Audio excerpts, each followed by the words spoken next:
Welcome to this meeting of your Lewis and Clark County Commission.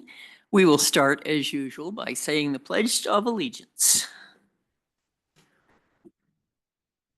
I pledge allegiance to the flag of the United States of America and to the republic for which it stands, one nation under God, indivisible, with liberty and justice for all. Okay, well, I will do a few introductions here. I am to my left is Commissioner Tom Rolfe. Good morning, Tom. Good morning. And farther to the left is Brandy Spangler. She runs all of our recording equipment and makes sure we toe the line.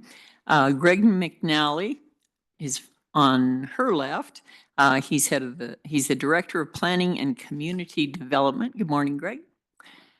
And to my right is County Commissioner Andy Hunthausen and our Deputy County Attorneys Nico Hash and Keegan Shea. I don't have my glasses on, I can't read that. So Keegan Shea, good morning. And Roger Baltz, our Chief Administrative Officer. Thank you all for coming. Oh, there's people here today. This is so nice. On Tuesday, there was nobody here. So greetings, and I'd like to remind you, we have a sign-up sheet at the front of the room. Please sign your name, tell us, give us some contact information in case we need to figure out a name spelling or something else. Anyway, I guess we will start with the consent action items, and these will be presented by Mr. Baltz. Thank you, Chair Payne and Commissioners. There are 4 items for you to consider today. The first is item 2A, vendor claims report for the week ending January 17, 2025. Staff recommends approval.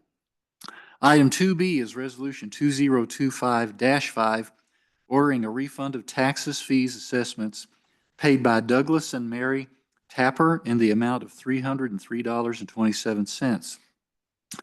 Staff recommends approval of that item. The next item for you is 2C, and it's resolution 2025-6, ordering a refund of taxes, fees, assessments paid by Lori Neiss in the amount of $2,728.34.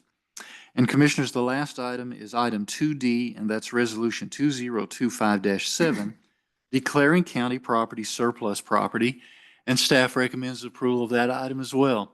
Thank you, Commissioners. And thank you, Mr. Baltz. Do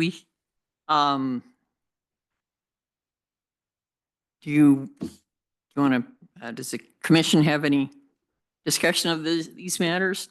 Can I have a motion? Chair Payne, I would move to approve the consent action items A through D as presented by Mr. Baltz. Second. It's been moved and seconded. Before we have a motion on this, I'm reminded that we have to have a public comment time. Is there any public comment as to these 4 action items?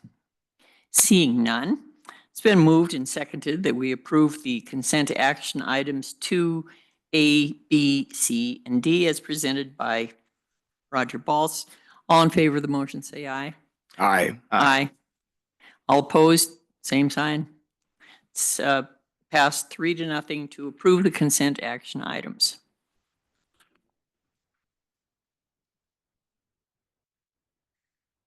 Next on our agenda, grant application to the Montana Fish, Wildlife, and Parks Trail Stewardship Program as presented by Lindsay Morgan and Angie Hubbard. Good morning.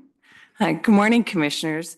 Lindsay Morgan, I'm a land use planner for Lewis and Clark County, and I have Angie Hubbard here, who's also a land use planner for Lewis and Clark County. Today, you will be considering a grant application to Montana Fish, Wildlife, and Parks Trail Stewardship Grant Program for Northstar Park. This program is a state program that provides funding for development, renovation, and maintenance of motorized and non-motorized recreational trails and trailside facilities throughout Montana.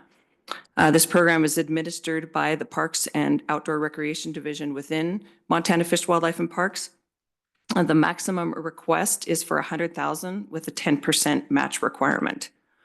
Now, as you can see on the screen, we've got a vicinity map for you to look at. This is an 18-acre park. It's owned by the county. It's located in the center of the Northstar subdivision. In the spring of 2023, the Community Development and Planning Department received ARPA funding to prepare a master plan for the park. This master plan was approved by the County Commission in December of 24. It includes 4 phases of development for park implementation. Phase 1 includes a half-mile trail around the perimeter of the park. The Planning Department's proposing a grant application for this perimeter trail, which would be constructed to meet ADA standards. And we have a few different options that we're looking at for the material. One would be the crushed granite and a binder material. The other would be like crusher fines. Both are natural materials. This trail would provide recreational opportunities for individuals of all ages in the surrounding area. Now, if we went with the maximum amount, we would be looking at an estimated project cost of $110,000. That would be the $100,000 from this grant and the 10% match. We're not sure if we're going to go for that maximum, but that's, we're just, I guess, providing you that information today. We might look for a lesser amount. We're proposing to utilize the cash in lieu of dedicating parkland for North Hills Park fee area as the match requirement. The City County Parks Board is going to meet the beginning of February to consider the request for that match requirement. Staff is recommending approval of this grant application. Do you have any questions for me? Chair Payne, I would just like Commissioner to maybe explain for the public a little bit more about that match fund that we have set aside and where that comes from and why we might use that. Absolutely, Chair Payne and Commissioner Rolfe. This match requirement is something that is required of a developer when they go through the subdivision review process. So we call it cash in lieu of dedicating parkland under state law. A developer is required to dedicate a certain amount of parkland if he's creating residential lots of a certain size. So oftentimes, instead of dedicating parkland, the developer will dedicate something or dedicate cash or provide cash to the county in the amount of what that undeveloped parkland would cost. So over the years, we've got these accounts where we have money building up, and every so often someone will make a request to use some of that money for something related to the parkland in their area. So in this case, we're looking at that North Hills Park fee area, which includes the Northstar Park as the area where we would look to seek money from that account to apply to Northstar Park for this trail. Thank you. Andy? Chair Payne, Planner Morgan, good morning. Just to reiterate, and you mentioned this in your comments, I think it's essentially that the master plan has been approved by the County Commission, and it had estimates of what the phases of development would cost. No money was dedicated, and the intent was that we would do exactly what is being proposed today. We would go after any kind of grant funding that was available. We would phase this and attempt to develop the park over time with funding that we could acquire from resources that are out there. So I guess I'm just reiterating that this is according to plan. This is not a surprise or something out of the ordinary. This is what we intended to do.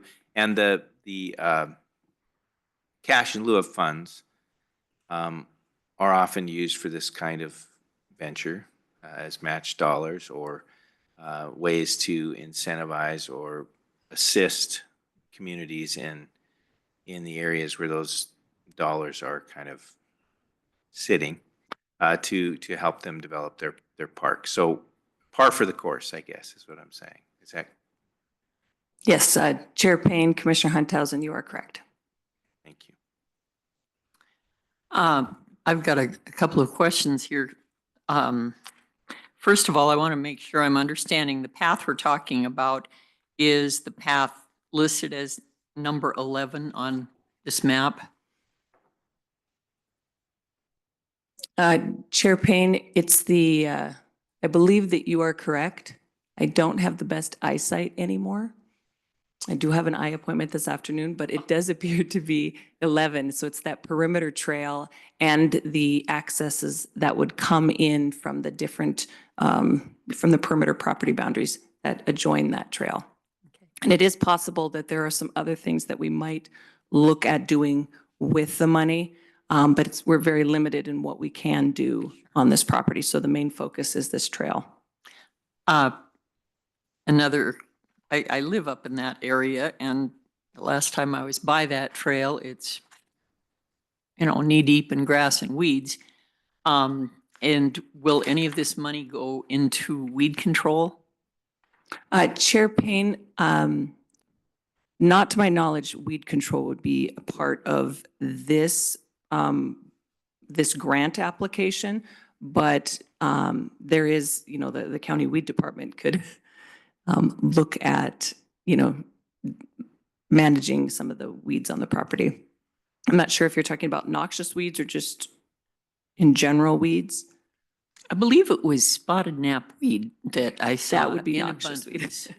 up there the last time I went up there in the fall. And it seems to me it should be, if you're going to be disturbing the earth by putting in some paths, the weed problem needs to be on the top of the list of control, or it just goes on and on. So I'm hoping that you will be visiting with the folks down at the down at the county weed department.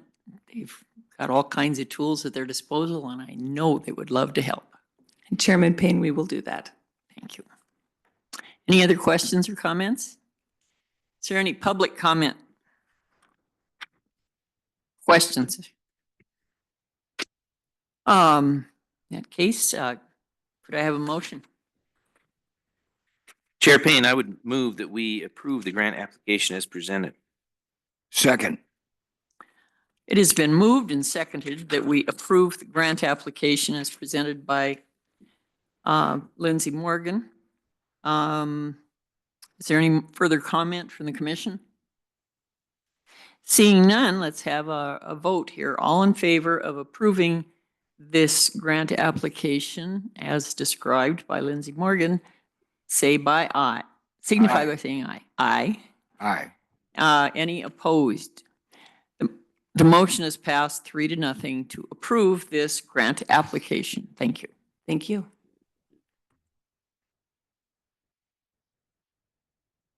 Next on our appointment, we have a board appointment as described by Mr. Balls.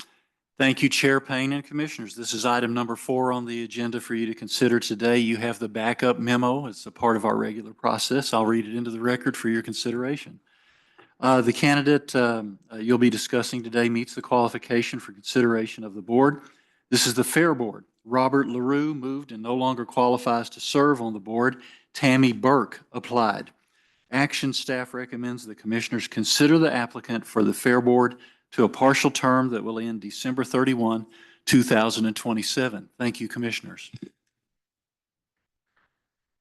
Are there any questions from the commission? Are there any public comments? Seeing none, can I have a motion, please? Chair Payne, I would move to approve the appointment to the Fair Board of Tammy Burke and encourage folks to look at other opportunities to help on our boards and committees. Second. It's been moved and seconded that we approve the appointment of Tammy Burke to the Fair Board. Is there any further comment from the commission? Seeing none, all in favor say aye. Aye. Any opposed? It is done and done. Tammy Burke is our new board member. Thank you.